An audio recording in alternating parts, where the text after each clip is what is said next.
بسم اللہ الرحمن الرحیم۔ غم کے بادل چھٹے باد فرحت چلی، جب کہ رب العلا مہرباں ہو گیا، کشت افسردہ پھر لہلہانے لگی، بے گیاں دشت ایک گلستاں ہو گیا۔ غم کے بادل چھٹے باد فرحت چلی، جب کہ رب العلا مہرباں ہو گیا۔ غم کے بادل چھٹے باد فرحت چلی۔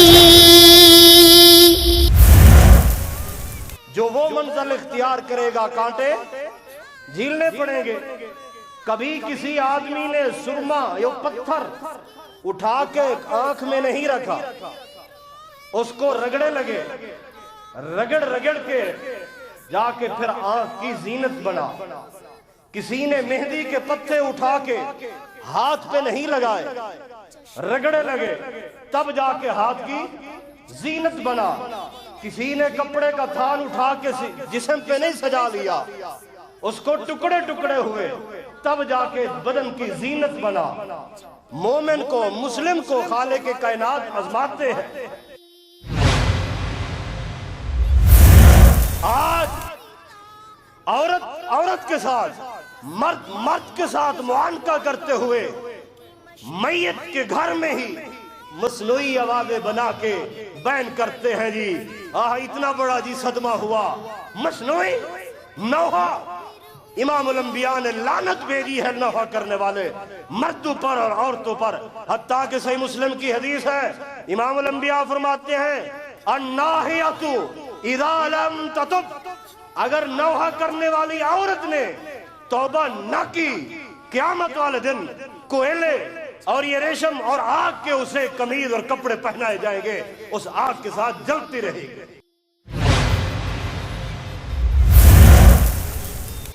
ماں کا صبر، ماں اگر پڑھی ہوئی ہو، ماں اگر تعلیم یافتہ، تعلیم دوسری نہیں کہ پھر ماں کی ہی تربیت کرنے کی ضرورت پڑے، تعلیم، شرعی تعلیم، کہ جس ماں کی گود پہلے مدرسے میں بچہ پڑھے اور پلے اور بعد میں قوموں کے امام بنتے ہیں۔ کیس کو دیکھ کیا حشر ہوا اس کا۔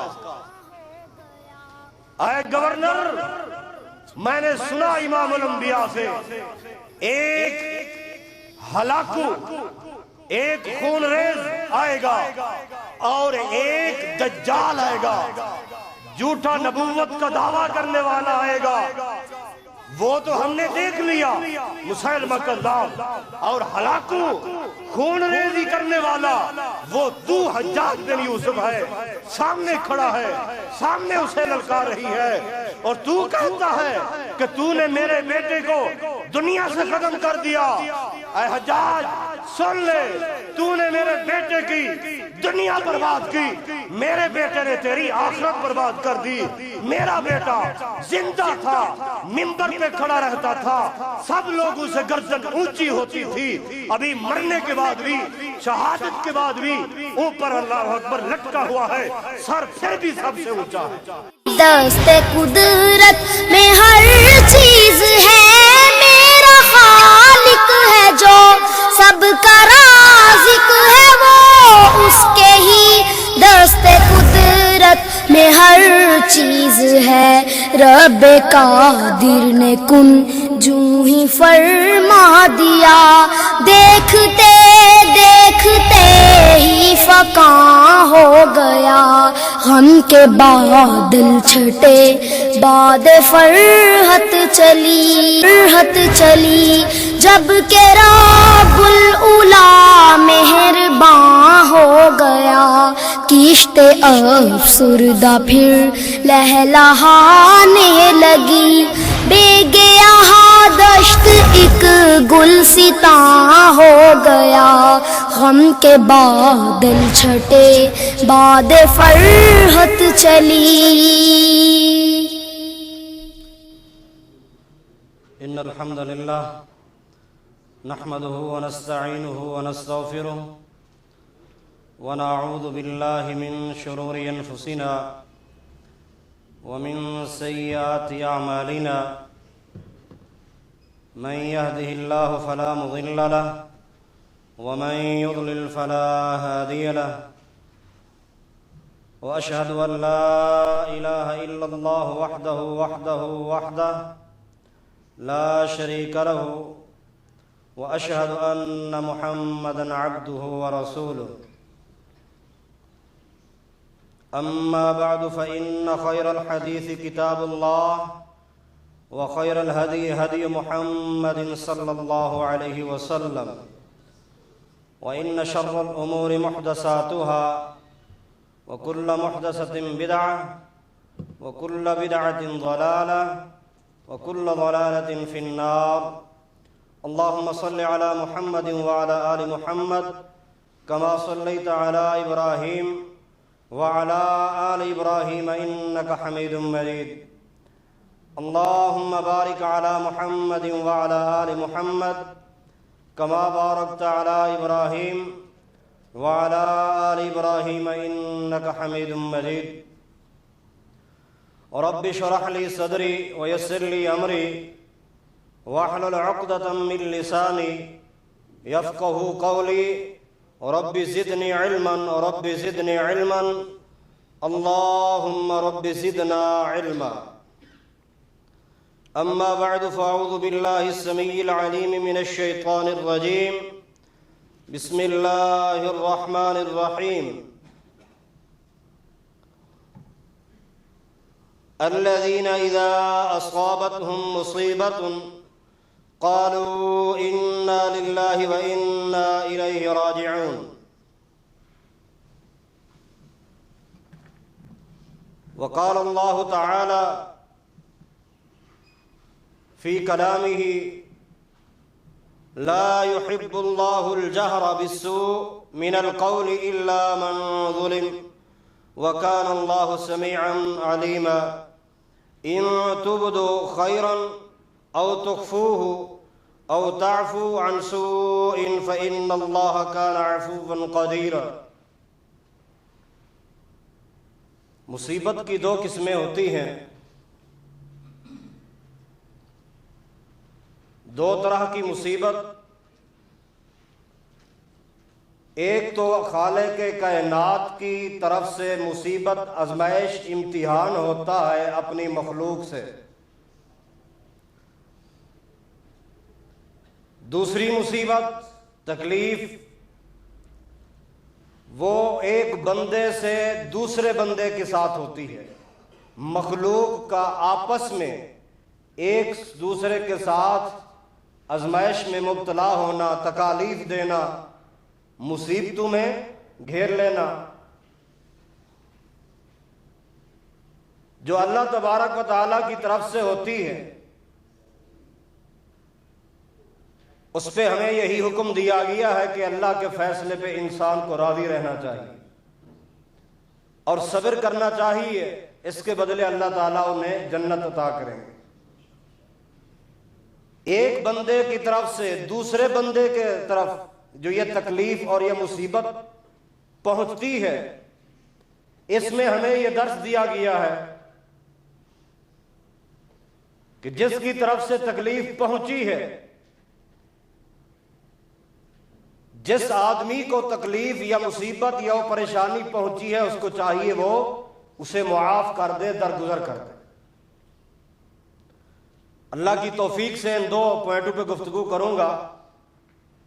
اللہ تعالیٰ اپنی غیبی مدد سے مجھے بیان کرنے کی، سنانے کی اور آپ بھائیوں کو سننے کی توفیق دے، اور اللہ تعالیٰ صحیح عقیدے پہ عمل کی بھی توفیق نصیب فرمائے۔ اللہ تبارک و تعالیٰ کی طرف سے آزمائشوں کا سلسلہ انبیاء سے چلا آ رہا ہے، بلکہ نبی علیہ الصلوۃ والتسلیم ارشاد فرماتے ہیں جب سوال ہوا کہ سب سے زیادہ کسے آزمایا جاتا ہے، پریشانی مصیبت کس پہ آتی ہے، تو آپ نے جواب دیا اشد البلاء علی الانبیاء، سب سے زیادہ بلائیں مصیبتیں تکالیف انبیاء پر آتی، اس کے بعد صالح لوگ، نیک لوگ، ثم الامثل فالامثل، پھر اسی طرح جو جتنا تقوی میں، پرہیزگاری میں، اللہ تعالی کے ساتھ تعلق رکھنے میں جتنا زیادہ ہوگا اتنا زیادہ اسے آزمایا جائے گا۔ نبی علیہ الصلوۃ والسلام کے ارشاد گرامی ہے من یرید اللہ بہ خیرا، من یرید اللہ بہ خیرا، اللہ تعالیٰ جس بندے سے بھلائی کا، خیر کا ارادہ رکھتے ہو، یصب منہ، اللہ اسے مصیبتوں میں آزماتے ہیں۔ جس سے بھلائی کا ارادہ رکھتے ہیں اسے مصیبتوں میں ڈالتے ہیں، آزماتے ہیں۔ یہ عموماً ایک فطرتی بات ہے، اگر ہم اسے پرکھیں اپنے معاشرتی طور پر بھی، تو کبھی کوئی چیز اپنے اعلیٰ منصب پہ، مقام پہ زینت نہیں بنتی جب تک اس کو امتحانوں میں نہ ڈالا جائے۔ گلاب کا پھول جا کے اپنی منزل پہ تب کھڑا ہوتا ہے، اس سے پہلے سارے کانٹے ہی کانٹے ہوتے ہیں۔ جو وہ منزل اختیار کرے گا کانٹے جھیلنے پڑیں گے۔ کبھی کسی آدمی نے سرما یا پتھر اٹھا کے آنکھ میں نہیں رکھا، اس کو رگڑے لگے، رگڑ رگڑ کے جا کے پھر آنکھ کی زینت بنا۔ کسی نے مہندی کے پتے اٹھا کے ہاتھ پہ نہیں لگائے، رگڑے لگے، تب جا کے ہاتھ کی زینت بنا۔ کسی نے کپڑے کا تھان اٹھا کے جسم پہ نہیں سجا لیا، اس کو ٹکڑے ٹکڑے ہوئے، تب جا کے بدن کی زینت بنا۔ مومن کو، مسلم کو خالق کائنات آزماتے ہیں، آزما کے پھر جا کے جنت کی زینت بناتے ہیں۔ ایسے نہیں جنت ملے گی۔ اشد البلاء علی الانبیاء، سخت ترین آزمائشیں، مصیبتیں انبیاء پر، حالانکہ اللہ کے پیارے ہیں۔ جب پوچھا صحابہ نے اللہ کے رسول جی آپ کو سلام کیا، اتنا تیز بخار، ایک طرف آپ لیٹے ہوئے ہیں دیوار کے ساتھ، مخالف سمت میں جا کے بیٹھے، وہاں بھی بخار کی تپش ان کو بیٹھنے نہیں دے رہی تھی۔ اللہ کے رسول جی اتنا تیز بخار؟ آپ نے فرمایا ہاں، تم دو آدمیوں کا بخار ایک نبی کے برابر ہوتا ہے، نبی کو زیادہ آزمایا جاتا ہے۔ الغرض میں پہلے وہ چیز عرض کرنے کا ارادہ رکھتا ہوں جو اللہ تعالیٰ کی طرف سے آزمائشیں ہیں، مصیبتیں ہیں۔ انسان کبھی کبھی جو ہے نا دل چھوڑ دیتا ہے، گھبرا جاتا ہے۔ اور دوسری آزمائش کی قسم وہ بندے کی بندوں کی طرف سے ہوتی ہے۔ اصل جو میرا مین محور اور مرکز وہی دوسری قسم ہوگی انشاءاللہ، کیونکہ پردیس میں رہ کر بڑی تکالیف اٹھانی پڑتی ہے۔ ایک روم میں 4 آدمی اگر رہتے ہیں، آپس میں تکالیف، آپس میں اختلافات، کوئی کس مصیبت میں، اور خصوصاً اب بہت زیادہ ہی پریشان ہے۔ پردیس میں رہ کر تکالیف ملتی ہے، لیکن درگزر والا وظیفہ پکڑ لیا تو پھر کیا انعام ملے گا انشاءاللہ اللہ کی توفیق سے بیان ہوگا۔ مشہور و معروف حدیث صحیح بخاری اور صحیح مسلم کی، اس مرگی کی مرد میں مبتلا عورت کی کہ جس نے آ کے کہا ہے اللہ کے رسول جی اللہ سے دعا کیجیے خالق کائنات مجھے شفا دے دے، دورہ پڑتا ہے، چوک و چوراہوں پہ گر جاتی ہوں۔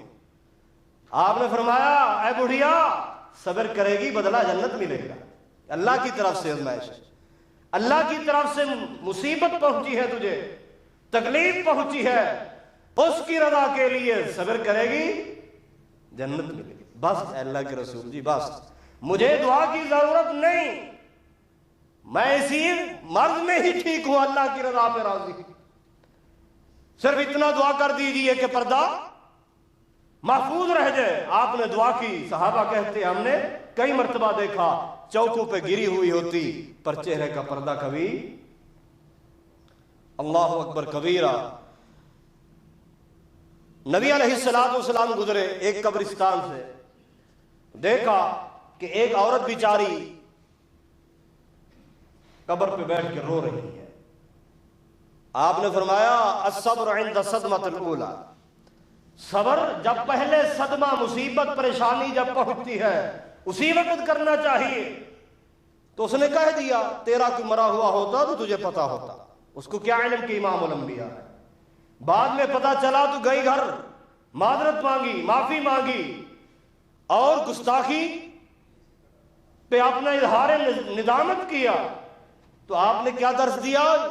انما الصبر عند الصدمۃ الاولی، یہ نہیں کہ 3 دن تک رو رو کے جب تھا کہ جی مرضی بس مان لیا ہے جی، تو نے زور تو پہلے لگا لیا۔ رونا آتا ہے آنکھ اور دل کا، زبان سے آوازیں نہیں نکالنی چاہیے۔ اللہ کی طرف سے آزمائش ہے، جو کام خالق کی طرف سے ہو وہاں اس کی ناشکری نہیں کرنی چاہیے۔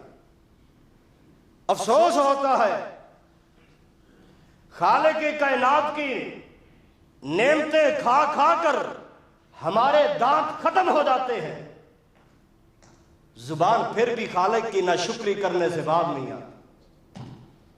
اس کی نعمتیں کھا کھا کر اللہ اکبر کبیرہ دانت بھی ختم کر بیٹھتے ہیں، زبان سے پھر بھی کبھی شکریہ کا، شکر گزاری کے الفاظ تک نہیں آتے۔ عزیز بھائیو،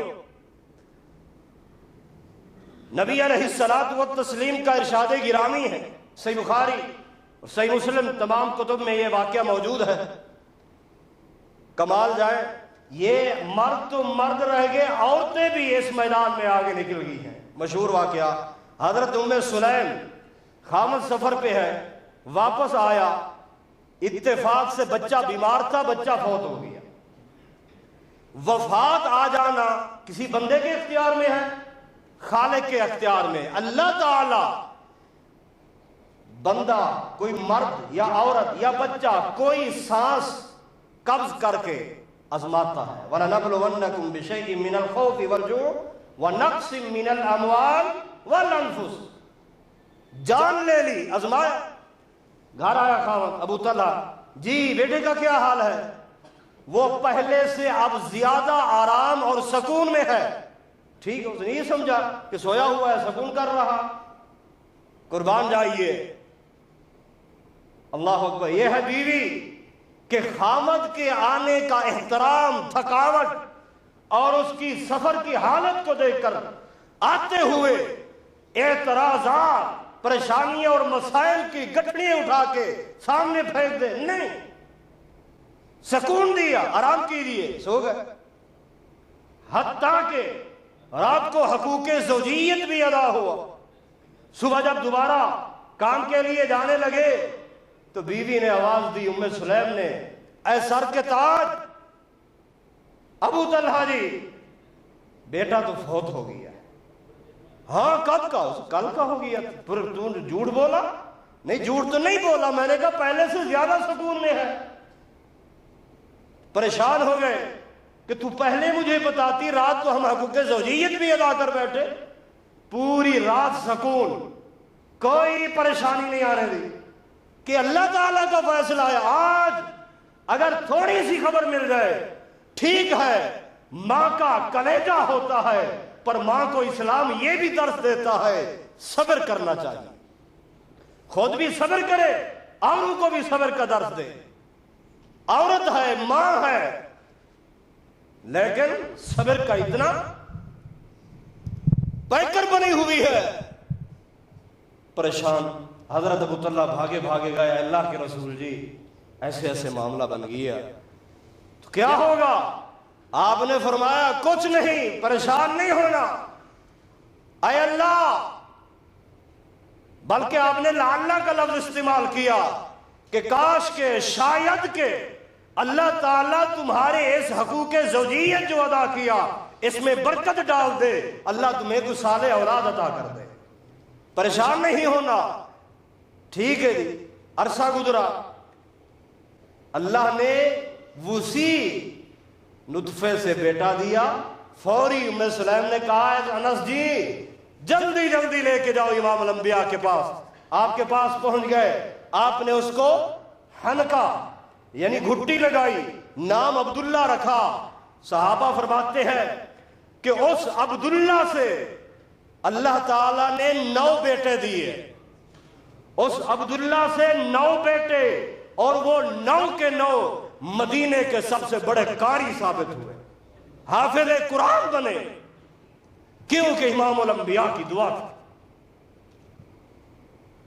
ماں کا صبر, ماں اگر پڑھی ہوئی ہو, ماں اگر تعلیم یافتہ, تعلیم دوسری نہیں کہ پھر ماں کی ہی تربیت کرنے کی ضرورت پڑے. تعلیم, شرعی تعلیم, کہ جس ماں کی گود پہلے مدرسے میں بچہ پڑھے اور پلے اور بعد میں قوموں کے امام بنتے ہیں. حضرت ہشام بن عروہ بن زبیر, حضرت ہشام اپنے باپ عروہ رضی اللہ تعالیٰ عنہ کا ایک واقعہ بیان کرتے ہیں.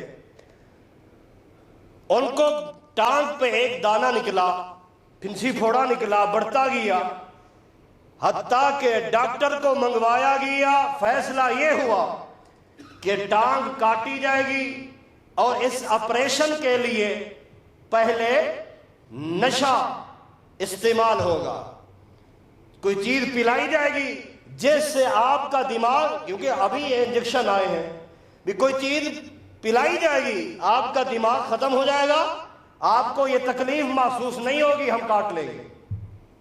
سندن صحیح واقعہ. تو فرمانے لگے سنیے مجھے ایسے علاج کی ضرورت نہیں جس میں دماغ اپنے رب کے تعلق سے بھی غافل ہو جائے. دماغ ختم, اپنے رب سے تعلق ختم نہیں, ایسا علاج مجھے نہیں چاہیے. ہاں میں ایک ترکیب بتاتا ہوں,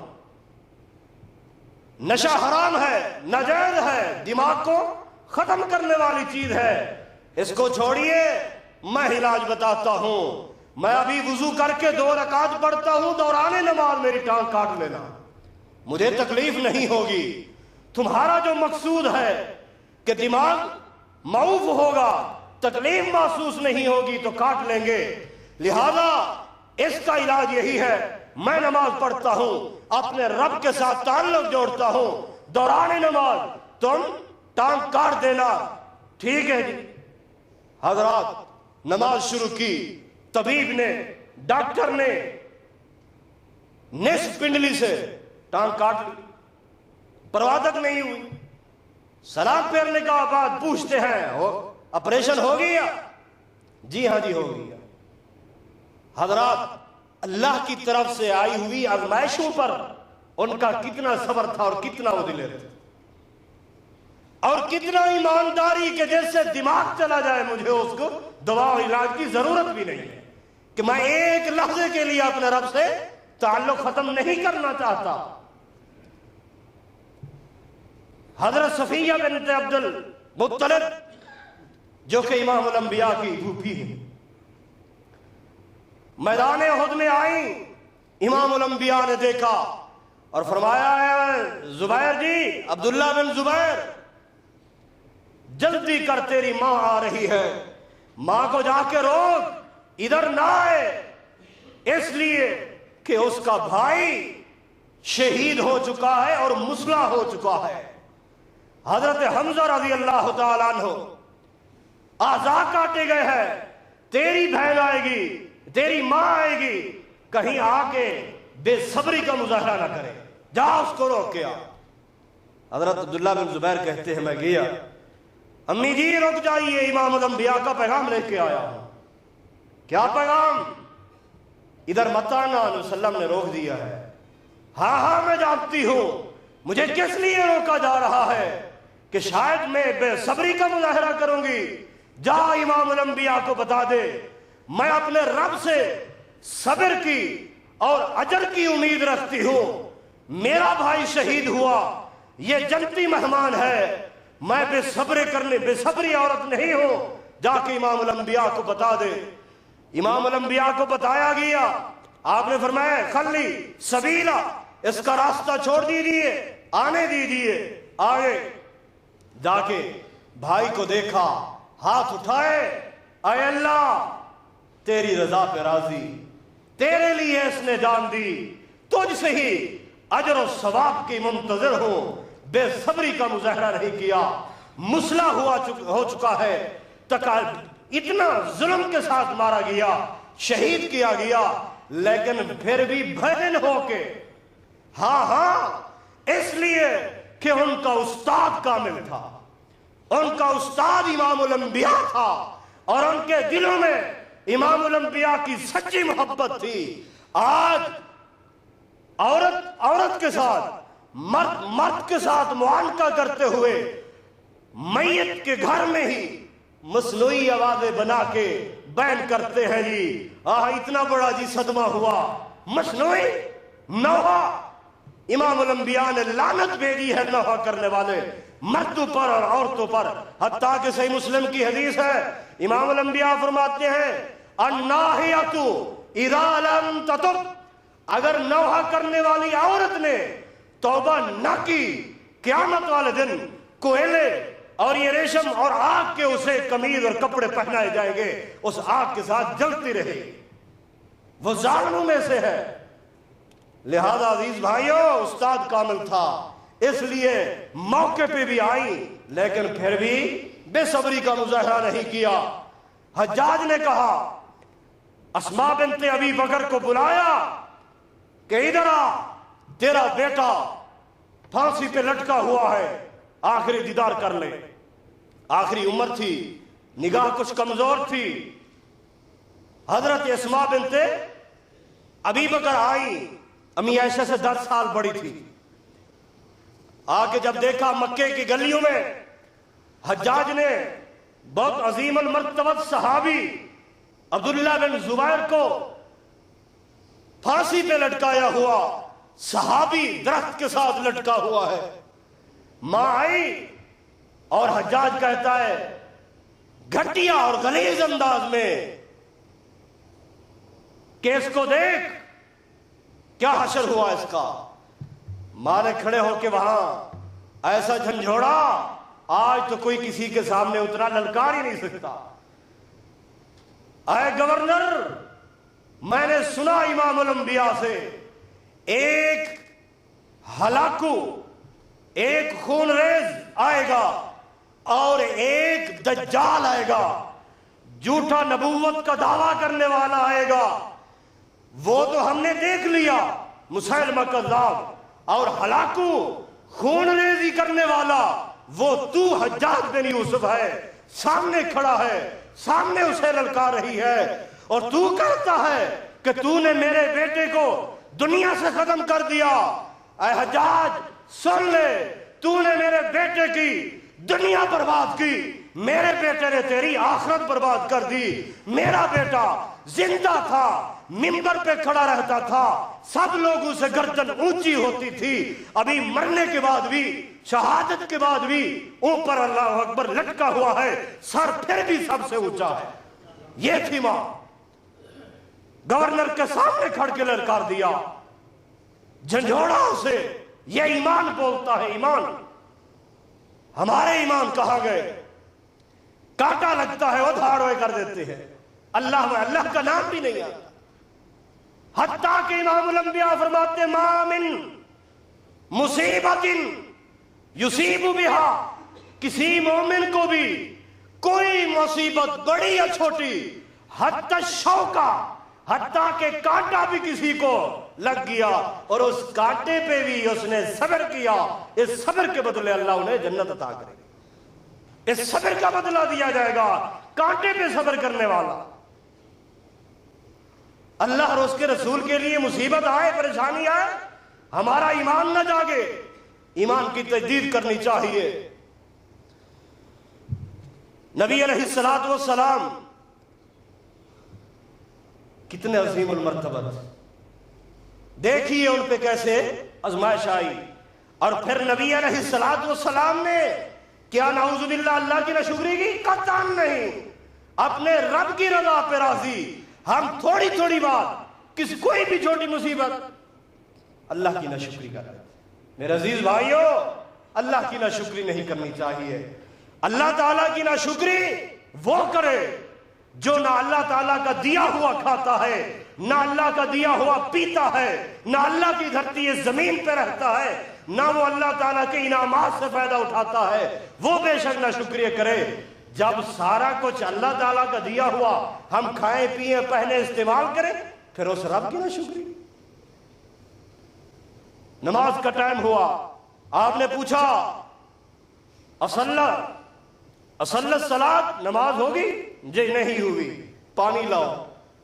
ایک بڑا ٹپ رکھا گیا، شدید بخار کے عالم میں ہے، شدید بخار کے عالم. وضو کرنے لگے. صحیح بخاری اور صحیح مسلم میں حدیث موجود ہے. وضو جاری، دوران وضو غشی طاری ہو جاتی ہے، آپ گر جاتے ہیں، پھر لٹایا جاتا ہے. تھوڑی دیر بعد افاقہ ہوتا ہے، پھر پوچھتے ہیں اصل الناس، لوگوں نے نماز پڑھ لی؟ نہیں پڑھی. آپ کی انتظار میں حضرات میں آپ سے پوچھتا ہوں، اس عالم میں کہ امام الانبیاء وضو بھی پورا نہیں کر سکے، غشی ہو جاتے ہیں، بے ہوش ہو جاتے ہیں، گر جاتے ہیں، بار بار جو ہی فاقہ ہوتا ہے فوری پوچھتے ہیں نماز کا. کیا ہم نے بھی کبھی اس عالم میں اپنے رب کو یاد کیا؟ یاد کرنا تو دور رہا، نمازیں بھی وہی دوران مرد والی نمازیں بھی چھوڑ دیتے ہیں. نمازیں بھی نہیں پڑھتے تاکہ نماز پڑھے اور دعا کرے ہمارا رب ہمیں شفا عطا کرے. پھر افاقہ ہوا، پھر وضو کرنے لگے. 3-4 مرتبہ آپ کی یہی کیفیت. جب افاقہ کچھ زیادہ ہوا، وضو مکمل ہوا، لیکن چلنے کی سکت نہیں، چل نہیں سکتے. کون؟ 2 جہانوں کے سردار، 2 جہانوں کے سردار امام الانبیاء، اللہ کے لاڈلے اور پیارے نبی. ایک طرف ایک صحابی حضرت علی رضی اللہ تعالیٰ عنہ، دوسری طرف 2 روایات، ایک میں حضرت عباس، دوسری میں حضرت فضل کا روایت تذکرہ ہے. ان صحابہ نے امام الانبیاء کو ایسے کندھوں پہ اٹھایا، دونوں نے کندھے یہاں نیچے دے دیے، آپ کو اوپر کندھوں پہ اٹھا کے لے جا رہے ہیں. نہیں کہا میں بیمار ہوں، کوئی مشکل نہیں، میں مسجد جاتا ہی نہیں، میں گھر میں ہی پڑھ لیتا ہوں. نہیں، چلنے کی سکت نہیں، اٹھا کر لے جاؤ. نماز مسجد میں پڑھوں گا. نماز ہوتی بھی مسجد میں ہے، نماز مسجد ہے ہی نماز کے لیے. اللہ اکبر. فرض نماز مسجد کے علاوہ کہیں نہیں. امام الانبیاء، آپ کے پاؤں کی انگلیاں اور انگوٹھے نیچے لٹک رہے ہیں، زمین پہ لگ رہے ہیں. اتنا سکت نہیں ٹانگوں کے اندر کہ آپ اپنے قدموں پہ چل کر جا سکے. کون ہے؟ امام الانبیاء. ان کو اتنا تکلیف پہنچے، پھر بھی بے صبری نہیں، اللہ کی ناشکری نہیں، اللہ کا شکریہ ادا کرنے کے لیے مسجد کی طرف زور لگا رہے ہیں، جا کے نماز پڑھ رہے ہیں. ہم اپنا امتحان لیں، ہم اپنا جائزہ لیں کہ ہم اللہ کی آئی ہوئی مصیبت، اللہ کی طرف سے آیا ہوا امتحان، آزمائش اور اس تکلیف میں کتنا کچھ اللہ کو یاد کرتے ہیں. ارے امام الانبیاء تو کہتے تھے، اے اللہ مجھے ایک ٹائم کا کھانا دے، دوسرے ٹائم کا کھانا نہ دے. ایک ٹائم کا دے گا، کھا کر تیرا شکریہ ادا کروں گا. جس ٹائم کا نہیں دے گا، رو کر تو اس سے مانگوں گا. تیرے سے رابطہ تو نہیں ٹوٹے گا، تو اس سے رابطہ نہیں ٹوٹے گا. آج ہم نے اپنے رب سے رابطے توڑ لیے. اللہ تعالیٰ آزماتا ہے، لیکن اب دیکھتے ہیں کہ کون اس آزمائش میں کامیاب ہوتا ہے. ابھی دوسرا پوائنٹ باقی ہے، مختصراً اسی کو ختم کرتے ہوئے آخری واقعہ تاکہ اگلا پوائنٹ شروع کیا جائے کہ اللہ تعالیٰ کی طرف سے آزمائش حضرت ایوب علیہ الصلوۃ والتسلیم سے بڑھ کر شاید کسی کو آزمایا گیا ہو. مختلف روایات 18 سال 13 سال تک مرض میں مبتلا رکھا، ہر قسم کی نعمتیں دی تھی، ہر قسم کے مال و دولت سے نوازا، بچے بیوی سب کچھ عام تھا. لیکن جب آزمایا